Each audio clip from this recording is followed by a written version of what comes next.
नमस्कार।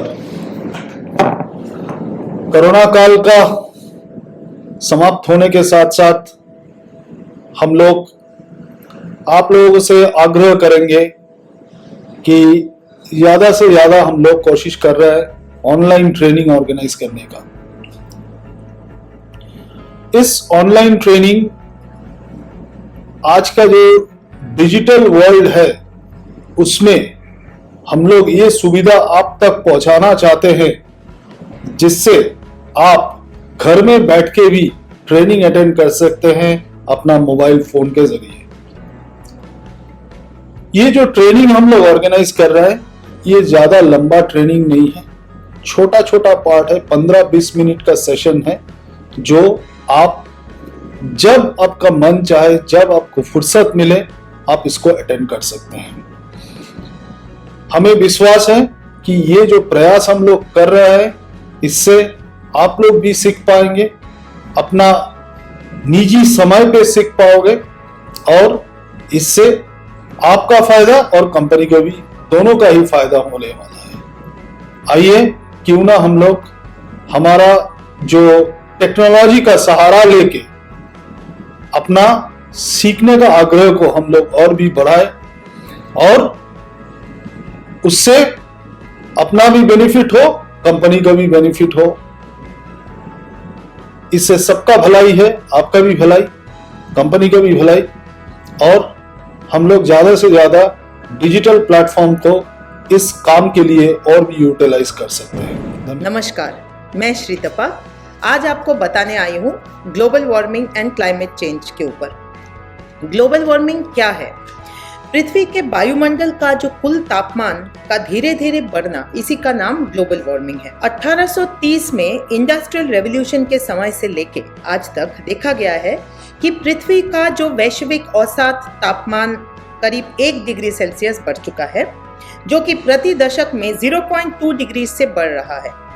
सटीक बताना तो मुश्किल है कि कौन सा साल से शुरू हुआ, मगर बहुत सारे अध्ययन से, प्राकृतिक अभिलेखागार से, जैसे पेड़ का छल्ला या आइस कोर ऐसे से, या मूंगा कंकाल या जो तलाछत के पर्चे से सबूत मिला है कि पिछले 500 साल से तापमान बढ़ना शुरू हो गया है। पृथ्वी के उत्तरी गोलार्ध में ये फिनोमेनन आसानी से स्थापित हो गया है क्योंकि यहाँ पे समुंदर का हिस्सा कम होने के कारण समुंदर का पानी गर्मी सोख नहीं पाता है, तापमान बढ़ जाता है। ये ग्लोबल वार्मिंग क्यों होता है? इंडस्ट्रियल रेवोल्यूशन के समय से ग्रीन हाउस गैसेस का मात्रा बढ़ते गया है। सन 1830 में पृथ्वी के वायुमंडल में कार्बन डाइऑक्साइड गैस का मात्रा करीब 280 पार्ट्स पर मिलियन हुआ करता था। यहाँ से शुरू करके जो जीवाश्म ईंधन यानी फॉसिल फ्यूल, इसका जलाने के कारण कार्बन डाइऑक्साइड का मात्रा धीरे धीरे बढ़ने लगा है और सन 1900 में देखा गया है ये 295 पार्ट्स पर मिलियन बन चुका था। ये जो 15 पार्ट्स पर मिलियन इंक्रीज है जो कि 19वीं सदी में, वो इस समय के अनुसार बहुत ही कम है, बट ये जो इंक्रीज 70 सालों में हुआ है, हम लोग हैरान होंगे सुन के कि हर 7 सालों में हम ये 15 पार्ट्स पर मिलियन इंक्रीज करते आए हैं। यानी 2017 में 454 पार्ट्स पर मिलियन बन चुका है। इससे साफ जाहिर होता है कि ग्रीन हाउस की दुनिया में हम लोग रहते हैं। ग्रीन हाउस गैस क्या है, ग्रीन हाउस इफेक्ट क्या है, इसको समझना हमारे लिए जरूरी है। ग्रीन हाउस गैस मतलब वायुमंडल में उपस्थित जो गैसीय यौगिक है जो कि इंफ्रारेड रेडिएशन अवशोषित करने के योग्य है और इस प्रकार अवशोषण के बाद वातावरण में गर्मी को फंसा के धारण करके रखता है। ग्रीन हाउस गैसेस का होना बहुत जरूरी है क्योंकि ग्रीन हाउस गैसेस के कारण ही वायुमंडल का तापमान एक आरामदायक 15 डिग्री सेल्सियस बन के रहता है। इसके बिना पृथ्वी मंगल ग्रह की जैसा या तो जमे हुए निर्जन स्थान होता, ये वेनस के जैसा गर्मी से भरा हुआ होता। लेकिन अतिरिक्त मात्रा में फॉसिल फ्यूल यानी जीवाश्म ईंधन को जलाने के कारण ग्रीन हाउस गैसेस के जो मात्रा है वो पर्याप्त परिमाण से कहीं ज्यादा हो चुका है, जिसके कारण ग्लोबल वार्मिंग तेजी से आगे बढ़ रहा है। ग्रीन हाउस गैसेस क्या है? वैश्विक स्तर में अगर देखेंगे ग्रीन हाउस गैसेस में 4-5 चीजें आती है। सबसे पहले है कार्बन डाइऑक्साइड। कार्बन डाइऑक्साइड करीब करीब 65% फॉसिल फ्यूल की जलाने से, इंडस्ट्रियल प्रोसेस से आता है। 11% आता है carbon dioxide deforestation, DK of biomass, ये सब से, यानी कि जैसे पेड़ पौधे को काटना, एग्रीकल्चर के लिए लैंड क्लियर करना, डिग्रेडेशन ऑफ सॉइल्स, इसके कारण से आता है। मीथेन, मीथेन यानी CH4, ये 16% methane green house gas constitute करता है। कृषि गतिविधियों द्वारा या वेस्ट मैनेजमेंट या ऊर्जा उपयोग और बायोमास जलाने से मीथेन उत्पन्न होता है। नाइट्रस ऑक्साइड, फर्टिलाइजर यूज करते हैं जो हम लोग खेती बाड़ी में, फॉसिल फ्यूल जलाते हैं, इससे भी नाइट्रस ऑक्साइड यानी N2O निकलता है। फ्लोरिनेटेड गैसेस 2%, ये निकलता है इंडस्ट्रियल प्रोसेसेस, रेफ्रिजरेशन, ये सबसे। ये वैरायटी ऑफ जो कंज्यूमर प्रोडक्ट्स हम लोग यूज करते हैं, हम लोग जो खरीदते हैं, ये हाइड्रोफ्लोरोकार्बन्स यानी HFCs या परफ्लोरोकार्बन्स यानी PFCs और सल्फर हेक्साफ्लोराइड यानी SF6 इसको उत्पन्न होता है। वाटर वेपर भी बहुत एक शक्तिशाली GHG गैस है जो तापमान पे निर्भरशील है। तापमान ज्यादा होने से जल वाष्प का मात्रा भी ज्यादा होता है और सरफेस गर्म होने पे नेट ग्रीन हाउस इफेक्ट भी बढ़ता है और तापमान और भी बढ़ता है।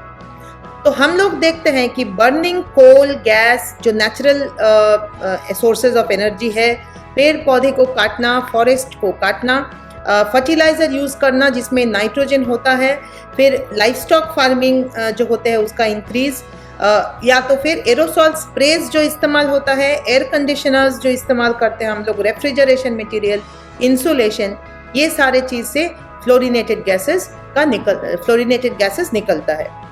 और अगर आर्थिक क्षेत्र से देखेंगे, बिजली और गर्मी के लिए कोयला, प्राकृतिक गैस और तेल का जलाने से करीब करीब 30% ग्रीन हाउस गैस का उत्सर्जन होता है। उत्पादन के लिए रासायनिक या धातुकर्म और जो खनिज परिवर्तन प्रक्रिया है या तो वेस्ट मैनेजमेंट प्रोसेसेस है, उससे करीब 21% ग्रीन हाउस गैस उत्सर्जित होता है। कृषि, वानिकी और भूमि उपयोग से 24% ग्रीन हाउस गैस उत्सर्जित होता है। खुला भूमि क्षेत्र कम हो जाने के कारण कार्बन डाइऑक्साइड एब्जॉर्ब नहीं कर पाते हैं एटमॉस्फेयर से। परिवहन हेतु 14% GHG गैस उत्सर्जित होता है। सड़क, रेल, वायु और समुद्री परिवहन के लिए जलाई गई जो जीवाश्म ईंधन, इसकी वजह से ग्रीन हाउस गैस का एमिशन होता है। 90% फ्यूल सारे पेट्रोलियम बेस्ड है, जो कि है गैसोलीन और डीजल। 6% निकलता है, उत्सर्जित होता है इमारतों में गर्मी या घरों में खाना पकाने की ईंधन जलाने से। बाकी ईंधन निष्कासन, शोधन, प्रसंस्करण और परिवहन से जुड़े हुए जितना एनर्जी सेक्टर के सभी उत्सर्जन के कारण 10% ग्रीन हाउस गैस का उत्सर्जित होता है। ग्रीन हाउस इफेक्ट मतलब क्या समझते हैं हम लोग? सूर्य की भारी मात्रा में जो विकिरण है वो पृथ्वी पर दृश्य प्रकाश के रूप से आता है और पृथ्वी के वायुमंडल से टकराता है। उसका 30% बादलों, बर्फ और परावर्तक सतहों द्वारा अंतरिक्ष में वापस परावर्तित हो जाती है। बाकी 70% महासागरों, भूमि और वायुमंडल द्वारा अवशोषित किया जाता है।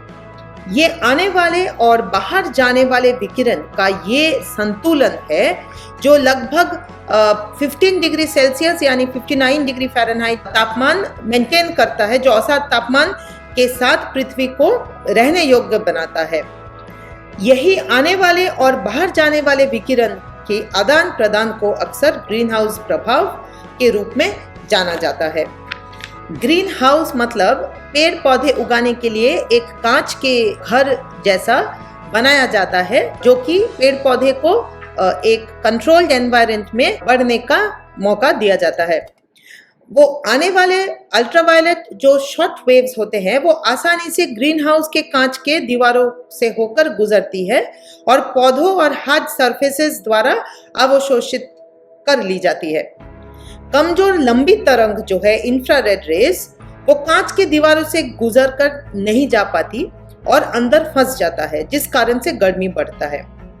सन 1827 में जॉन बैप्टिस्ट जोसेफ फोरियर, एक फरासी वैज्ञानिक ने ग्रीन हाउस में ये स्थितियों और वायुमंडल में पृथ्वी का विकिरण का प्रभाव के बीच समानता का उल्लेख किया था। तब से ये ग्रीन हाउस इफेक्ट के नाम से जाना जाता है। अब ग्रीन हाउस गैसेस, जिसके बारे में मैं पहले बताई, ये गैसेस सूरज के विकिरण को ट्रैप करता है, जिसके कारण तापमान बढ़ता है। ग्लोबल वार्मिंग होने से क्या होगा, तो ये समझना जरूरी है कि क्लाइमेट चेंज क्या है। जलवायु परिवर्तन मतलब क्या है। हम लोग जो वातावरण में रहते हैं, हम लोग आए दिन बहुत सारी चीज़ें सुनते हैं, देखते हैं, तो है क्या चीज़। तापमान, वर्षण, वायु रूप इत्यादि में महत्वपूर्ण बदलाव आना कई दशक से जो होते हुए आए हैं, इसको बोलते हैं क्लाइमेट चेंज। मौसम तो बदलते ही रहते हैं, बट अगर महत्वपूर्ण बदलाव आता है कोई रीजन में, कोई इलाके में, कोई एरिया में, तो उसको क्लाइमेट चेंज यानी जलवायु परिवर्तन बोलते हैं। दुनिया अब दर्ज इतिहास में किसी भी बिंदु के तुलना करने से गर्म होती जा रही है। समय के साथ गर्म तापमान, मौसम का मिजाज बदल रहा है और प्रकृति के सामान्य संतुलन बिगड़ रहा है। ये मनुष्य और पृथ्वी पर जीवन के सभी रूपों के लिए कई जोखिम पैदा करता है। ग्लोबल वार्मिंग होने के कारण क्या क्या हम लोग देख सकते हैं। सबसे पहले तापमान बढ़ जाने के कारण हम लोग महसूस करते हैं कि हीट वेव्स आता है, गर्मी बढ़ गया है, और गर्मी बढ़ जाने के कारण से बहुत सारे इलनेसेस भी होते हैं कि हम लोग घर के बाहर काम करना हमारे लिए मुश्किल हो जाता है। तापमान बढ़ने के कारण से कुछ जगह में वाइल्ड फायर स्टार्ट हो जाता है, और आर्कटिक एरियाज में भी वहां पे तापमान बढ़ जाने के कारण से बर्फ पिघलने लगता है। तो 2020 इतिहास में सबसे हॉटेस्ट ईयर रह चुका है कुछ सदियों में। दूसरा है कि बहुत सीवियर स्टॉर्म्स होने लगा है। सीवियर स्टॉर्म्स यानी विनाशकारी तूफान। जितना टेम्परेचर बढ़ता है, वाटर वेपर इवेपोरेट करता है। जो वाटर वेपर इवेपोरेट करता है, तो उस जगह में एक्सट्रीम रेनफॉल यानी बरसात होती है, और फ्लडिंग भी होता है, और डिस्ट्रक्टिव स्टॉर्म्स भी शुरू हो जाती है, जैसे साइक्लोन, हरिकेन, टाइफून्स, ये सब बहुत ज्यादा बढ़ने लगा है। ये जो समुद्र तट के आजू बाजू रहने वाले जितने सारे शहर है या फिर कम्युनिटीज है, उन पे बहुत ज्यादा इकोनॉमिक लॉस और प्राणनाशक भी प्रमाणित होता है। इंक्रीज्ड ड्रॉट मतलब जो है वाटर शॉर्टेज निकलने लगा है बहुत जगह में। तो एग्रीकल्चरल ड्रॉट जो कि फसल को अफेक्ट करता है, इकोलॉजिकल ड्रॉट जो कि अपना इकोसिस्टम को डिसबैलेंस करता है। बहुत सारे जगह में पीने की पानी नहीं मिलने की प्रॉब्लम्स दिखाई दे रही है। ये इफेक्ट और भी है कि समुद्र का पानी बढ़ रहा है, उसका लेवल बढ़ रहा है, क्योंकि समुद्र कार्बन डाइऑक्साइड एब्जॉर्ब करता है, शोषण करता है, तो उसका टेम्परेचर भी बढ़ता है। टेम्परेचर बढ़ने के कारण उसका वॉल्यूम बढ़ता है, वाटर एक्सपैंड करता है, ज्यादा जगह लेता है जब वो गर्म हो जाता है। और आइस शीट्स जो पोलर कैप्स जो मेल्ट हो रहा है, उसके कारण भी समुद्र में पानी का मात्रा बढ़ रहा है, वाटर लेवल राइज हो रहा है, जिसके कारण से आइलैंड कम्युनिटीज जो है, जो कोस्टल एरियाज है, उसमें बहुत ज्यादा इम्पैक्ट होने लगा है। कार्बन डाइऑक्साइड अतिरिक्त मात्रा में एब्जॉर्ब करने की वजह से समुद्र का पानी एसिडिक हो जा रहा है। एसिडिक हो जाने के कारण से मेरीन लाइफ और कोरल रीफ्स जो है, वहाँ पे बहुत ज़्यादा इम्पैक्ट आ रहा है। कोरल रीफ्स में कोरल ब्लीचिंग, फिर ओशन एसिडिफिकेशन, बहुत सारे ऐसे प्रॉब्लम्स दिखाई जा रहा है जो कि मेरीन लाइफ को बहुत नेगेटिवली इम्पैक्ट कर रहा है। लॉस ऑफ स्पीशीज, इस टेम्परेचर बढ़ने के कारण ये एक सर्वाइवल ऑफ स्पीशीज, जो जमीन, जो लैंड पे और जो ओशंस पे जो एनिमल और बर्ड स्पीशीज है, उस पे बहुत ज्यादा असर ला रहा है। एक रिसेंट रिसर्च में ये देखा गया है कि 873 स्पीशीज ऑफ मैमल्स में से 414 क्लाइमेट चेंज द्वारा अफेक्टेड है। जैसे कि पोलर कैप्स मेल्ट हो जाने के कारण पोलर बेयर्स बहुत ज्यादा अफेक्टेड है, जो एडिलाई पेंगुइन्स है वो बहुत ज्यादा इफेक्ट हो रहा है। एक टाइम पे जाके ये एक्सटिंक्शन के रास्ते में है। गोल्डन टोड्स अभी और नहीं दिख रहा है, बहुत टाइप ऑफ कोरल्स भी नहीं मिल रहा है, और जो बर्ड्स है उसमें जो उनकी माइग्रेटरी जो पैटर्न है, जो कि विंटर के पहले माइग्रेशन करते हैं, वो स्प्रिंग में भी पहले जा रहे हैं गर्मी के कारण, और वो विंटर सिंस लेट आ रहा है, वो लेट जा रहा है, इस कारण से बहुत सारे बर्ड स्पीशीज है माइग्रेशन भी बंद कर दिया है, और उनकी एग लेइंग पैटर्न्स भी इसके कारण से अफेक्ट हो जा रहा है, जिसके कारण से बहुत सारे बर्ड स्पीशीज भी एक्सटिंक्ट होने के रास्ते पे चल रहा है। और नॉट इनफ फूड, बहुत सारे जगह में जो है फिशरीज, क्रॉप्स, लाइफ स्टॉक, ये सब डिस्ट्रॉयड हो जा रहा है, और ये इकोलॉजिकल बैलेंस को भी डिस्ट्रॉय कर रहा है। ओशंस जब ज्यादा एसिडिक हो रहा है, मेरीन रिसोर्सेज जिससे बहुत मिलियंस ऑफ लोगों की फूड है, दे आर एट रिस्क, बहुत ज्यादा वो डेंजर में है। स्नो एंड आइस कवर में चेंजेस होने के कारण जो आर्टिक रीजन्स है वहां पे जो हर्डिंग है, हंटिंग है, फिशिंग है, ये सारे चीजों पे इफेक्ट होने लगा है। ग्रासलैंड्स जो है ग्रेजिंग के लिए, जहाँ पे शीप, भेड़, बकरियां जो घास खाने निकलते हैं, वो कम हो जाने के कारण क्रॉप यील्ड्स भी कम हो जा रहा है, लाइफ स्टॉक्स को अफेक्ट कर रहा है। हेल्थ रिस्क तो है ही, गर्मी के कारण ये सबसे ज्यादा हेल्थ रिस्क है कि पोल्यूशन भी बढ़ रहा है, डिजीजेस बढ़ रहा है, एक्सट्रीम वेदर इवेंट्स हो रहा है, डिस्प्लेसमेंट हो रहा है, एक जगह में लोग नहीं रह पा रहे, वहां से उठ के दूसरे जगह में एडजस्ट करने की कोशिश कर रहा है जहाँ पे वो एडजस्ट कर नहीं पा रहे, और मेंटल हेल्थ की तो है ही इम्पैक्ट, और इंक्रीज्ड हंगर, पुअर न्यूट्रिशन, जहाँ पे वो लोग क्लाइमेट चेंज के हिसाब से एडजस्ट नहीं कर पा रहे हैं, वहाँ पे न्यूट्रिशन की प्रॉब्लम्स भी दिखाई दे रहा है। हर साल ये एनवायरमेंटल कारण जो ये परिवर्तन, जो क्लाइमेट चेंज का इम्पैक्ट है, इसके कारण करीब 13 मिलियन लोगों की जान जा चुका है। और पॉवर्टी एंड डिस्प्लेसमेंट तो है ही, जिसके कारण की ये वाटर स्कैरसिटी क्रॉप्स को अफेक्ट करता है, पानी नहीं मिलने से फसल ठीक से नहीं होता है। एंड 2010 से 2019 के बीच में ये वेदर रिलेटेड इवेंट्स जितने भी है, ये करीब 23 मिलियन लोगों की एवरेज में डिस्प्लेसमेंट कर चुके हैं दुनिया में। तो रेफ्यूजीज की परिमाण भी बढ़ रहा है कि एक कंट्री से वो दूसरा कंट्री में जाके सेटल करने की कोशिश कर रहे हैं। ओजोन लेयर की होल के बारे में बहुत ज़्यादा डिस्कशन हुआ करता था। साउथ पोल के ऊपर ओजोन लेयर में एक बड़ी सी छेद हुई थी, जिस वजह से दुनिया में सारे कंट्रीज बहुत परेशान थे, और as a process major chlorofluorocarbon जो है, जिस वजह से ओजोन लेयर में होल हुआ था, उसको फेज आउट कर दिया गया, और ओजोन लेयर जो है वो अपने को सन की जो अल्ट्रावायलेट रेज है उससे बचाता है। तो जो सारे कंपनीज ने मिलके, यूनाइटेड नेशंस मिलके जो भी प्रोसेस स्टेप्स उठाए थे, तो उससे करीब ओजोन होल को बढ़ने से रिस्ट्रिक्ट किया गया है, एंड धीरे धीरे करके वो रिप्लेनिश करके उम्मीद है कि 2060-65 साल तक वो पूरी तरह से भर जाएगा। तो ऐसा है कि क्लाइमेट चेंज को मिटिगेट करने के लिए भी बहुत सारे उपाय सारे देशों ने मिलके उस पर काम कर रहे हैं। उसमें इंडिया का भी बहुत सारा इम्पैक्ट है, बट सबसे पहले आप लोग को ये, जैसे मैं बताई थी कि क्लाइमेट चेंज अगर जिस गति से हो रहा है, अगर होता रहा तो ये ह्यूमन लाइफ पे बहुत ज़्यादा इम्पैक्ट लाएगा। तो इसमें इम्पैक्ट तो बहुत ज़्यादा है, बट आप और मैं मिलके क्या कर सकते हैं? एक छोटी कदम हम लोग की उठाने से अगर थोड़ा सा भी फर्क पड़ सकता है तो हमारे को वो करना चाहिए। तो हम लोग क्या क्या कर सकते हैं, आइए देखते हैं। सबसे पहले एक चेंज अ लाइट, हमारे घर में जो बल्ब्स जलती है उसमें अगर हम कॉम्पैक्ट फ्लोरेसेंट लाइट बल्ब्स लगाते हैं तो उसमें एक साल में करीब 150 पाउंड की कार्बन डाइऑक्साइड एमिशन कम हो सकता है। दूसरा, हम गाड़ियां, बाइक्स चलाते हैं, अगर हम थोड़ा ज़्यादा पैदल चलते हैं, अगर कारपूल यूज़ करते हैं, 2-4 लोगों की एक साथ ट्रैवल करते हैं, तो हम 1 pound carbon dioxide every mile, हर माइल में 1 पाउंड कार्बन डाइऑक्साइड हम लोग सेव कर सकते हैं। अगर फ्यूल एफिशिएंट कार्स यूज़ कर सकते हैं, इलेक्ट्रिक कार्स यूज़ कर सकते हैं, इकट्ठा ट्रैवल कर सकते हैं, तो उसमें कार्बन डाइऑक्साइड एमिशन कम होता है। Recycle more, recycle, reuse, reduce, हम लोग करीब 2500 pound carbon dioxide household waste से कम कर सकते हैं रिसाइकिल करते हुए। घर से जो वेस्ट जनरेट होता है किसी भी फॉर्म में, उसको अगर हम कम कर सकते हैं तो कार्बन डाइऑक्साइड एमिशन कम हो सकता है। टायर्स, जो गाड़ी के या फिर बाइक के टायर्स होते हैं, टायर्स को अगर हम प्रॉपरली इन्फ्लेट करके रखेंगे, उसमें हवा भर के रखेंगे, तो माइलेज ज़्यादा मिलेगा और कार्बन डाइऑक्साइड कम एमिशन उसमें इफेक्ट पड़ता है।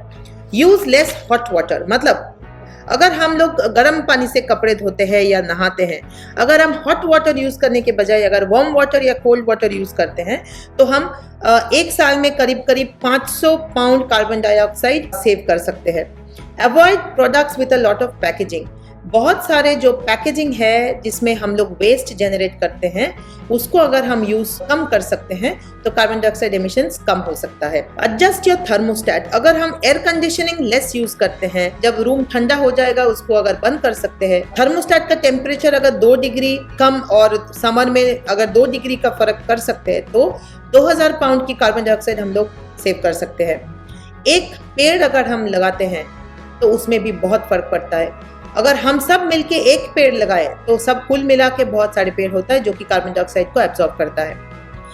टर्न ऑफ इलेक्ट्रॉनिक डिवाइसेस, हम लोग जब टेलीविजन नहीं देख रहे होते हैं, डीवीडी प्लेयर्स नहीं देख रहे होते हैं, स्टीरियोज, कंप्यूटर अगर नहीं यूज कर रहे होते हैं, तो उसको स्विच ऑफ कर देने से बहुत इम्पैक्ट पड़ता है। अगर घर में कोई भी हम सोलर पैनल लगाते हैं या renewable sources of energy use करते हैं तो इसमें बहुत इम्पैक्ट पड़ता है। हम लोग जब कोई इलेक्ट्रॉनिक डिवाइसेस खरीदते हैं तो उसमें एनर्जी स्टार देख के अगर खरीदते हैं, जैसे हॉट वाटर हीटर्स हुआ या रेफ्रिजरेटर्स हुआ या एयर कंडीशनर्स हुआ, उसमें एनर्जी स्टार सर्टिफाइड अप्लायंसेस अपने को खरीदना चाहिए। और कार्बन फुटप्रिंट कम करना, यानी कार्बन फुटप्रिंट यानी हम लोग घर में ऑफिस में कितना यूज करते हैं तो उसको कम करना भी हमारा फर्ज बनता है।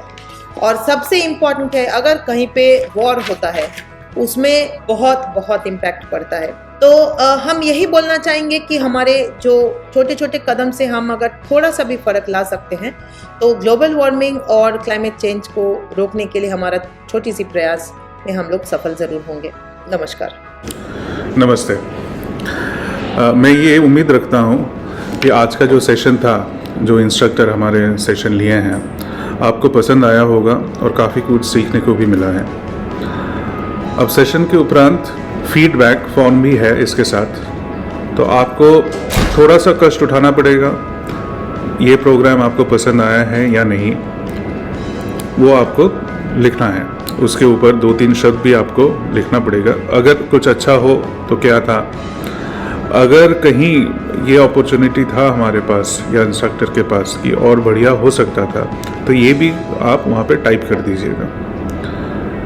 सो मैं उम्मीद रखता हूँ अभी कि आप लोग ये असाइनमेंट 3-4 मिनट का ही है, आप लोग कंप्लीट कर लोगे और आगे जाके फिर दूसरा जो सेशन होगा वहाँ पे फिर हम लोग भेंट करते हैं। धन्यवाद।